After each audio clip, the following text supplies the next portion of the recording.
Hey everybody, happy Tuesday. It is NTI day 15. Before I even get started with instruction, I'm going to say this. If you are not in the purple or pink group, you do not need to be watching this video. This video is only intended for those friends that are in the purple or pink math group. Okay, so if you're not one of those friends, you can go ahead and log right off.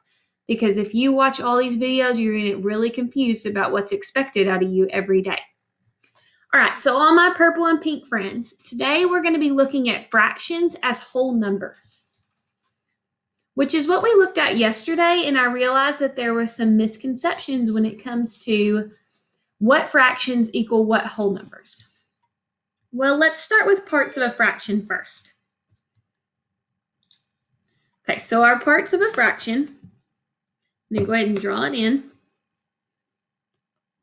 Let's start with 1/2.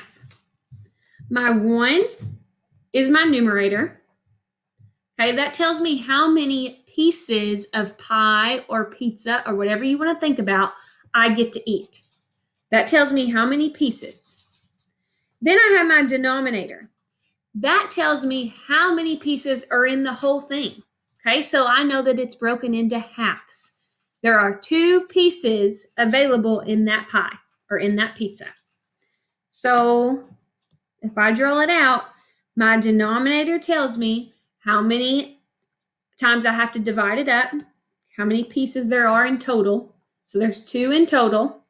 And my numerator tells me how many pieces that I get. I get 1. So whenever I draw 1/2, this is what I've got. Now, we've also looked at, that's a basic fraction. We've also looked at mixed numbers and improper fractions. Improper fractions are when the numerator is greater than the denominator. So if I had 10/4, okay, that would be an improper fraction because my numerator is greater than my denominator. And we can translate these into a mixed number. That's also something that we've learned. So 4 goes into 10 2 times. 2 times 4 is 8, so I have 2/4. Mixed numbers are when I have a whole number and a fraction. But today we're just going to be looking at simple fractions that are improper that get translated into a whole number. So we don't look at mixed numbers today. With that being said, I have a lot of friends that put that 1/2 is the same thing as 2/1. So you put 1/2 is the same thing as 2/1. They're equivalent. I totally get where you guys are coming from on that because they have the same numbers, but they are not equivalent in any kind of way. 1/2 is this, like we just demonstrated.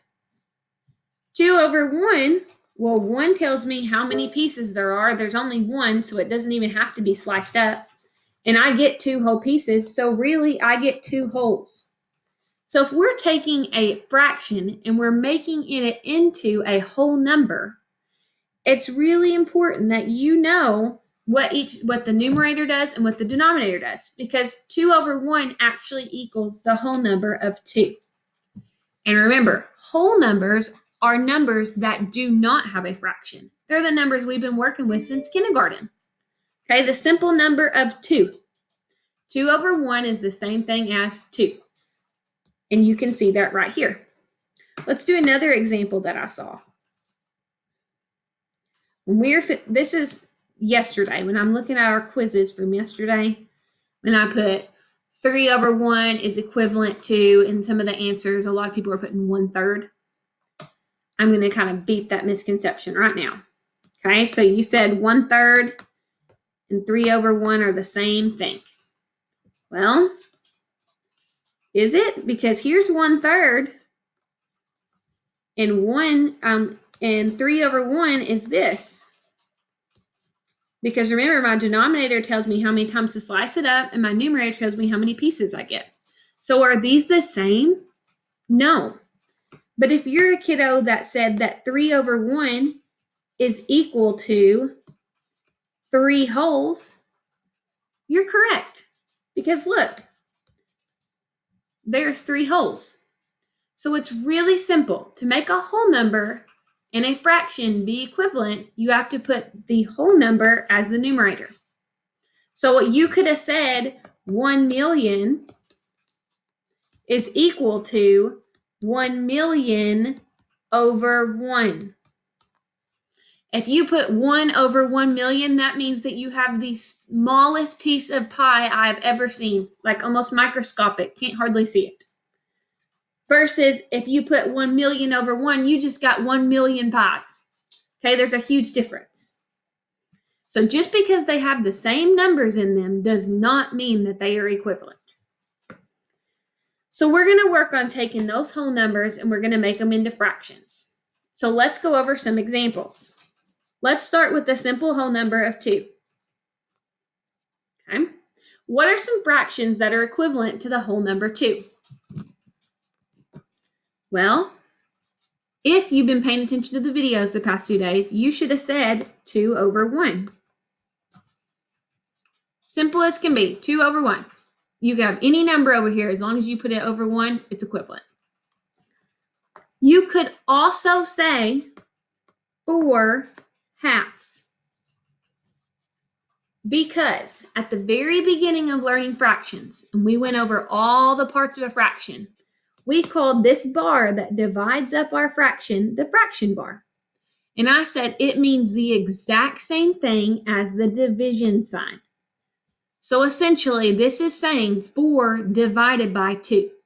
And you know 4 divided by 2 is 2 because you know 2 times 2 is 4. So another example that would equal a whole number, so you could be thinking, what divided by what gets me 2?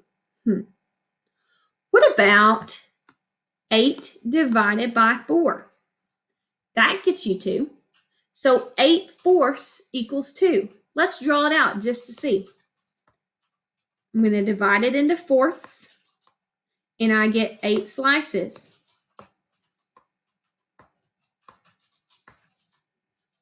That does get me 2 wholes. Let's do some more examples looking at a different whole number. Pay attention to this because we're going to actually play a little game after this.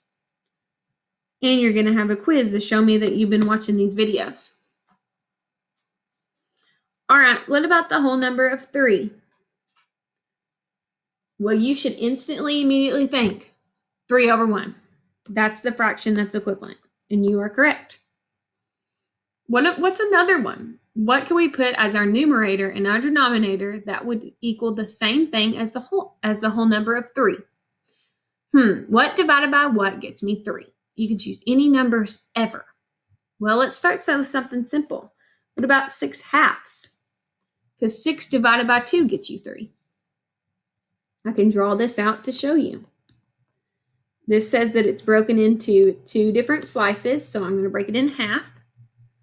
And I get 6 slices. That's what your numerator tells you. So look, I have 3 wholes. Another example that you could do is 9 thirds. Because 9 divided by 3 gets you 3. All right, last example of taking a whole number to a fraction.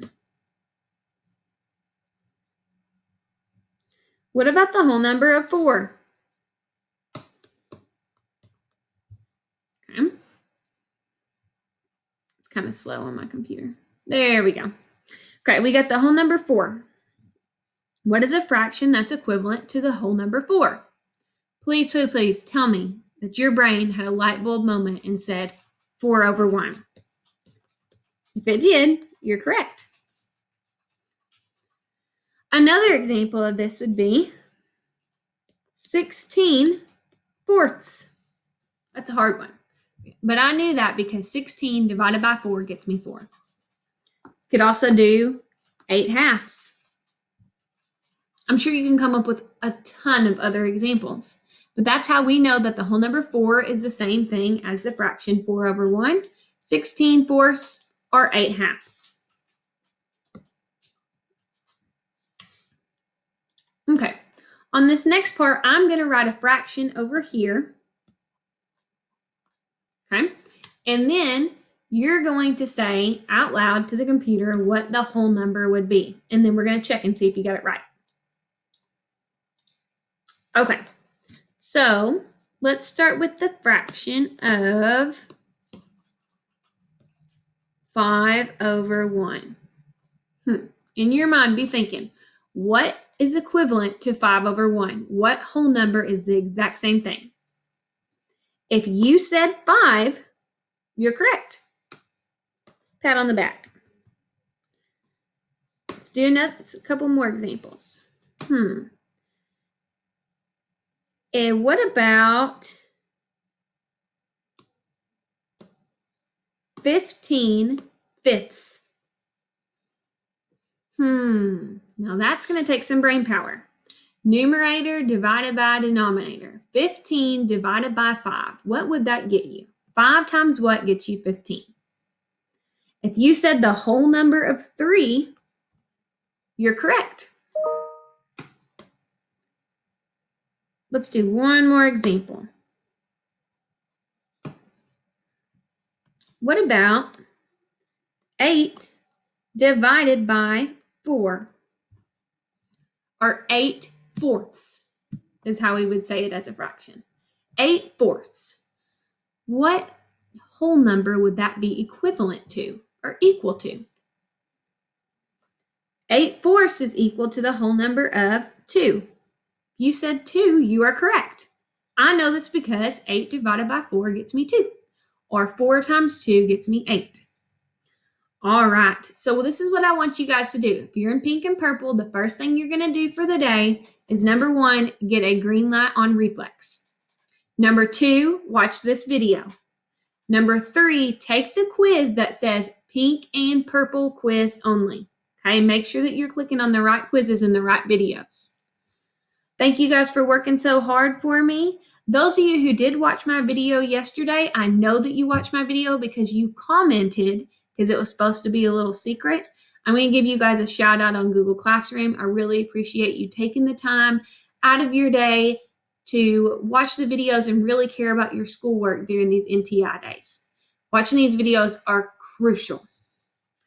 Hope you guys have a great day, and I will see you guys tomorrow.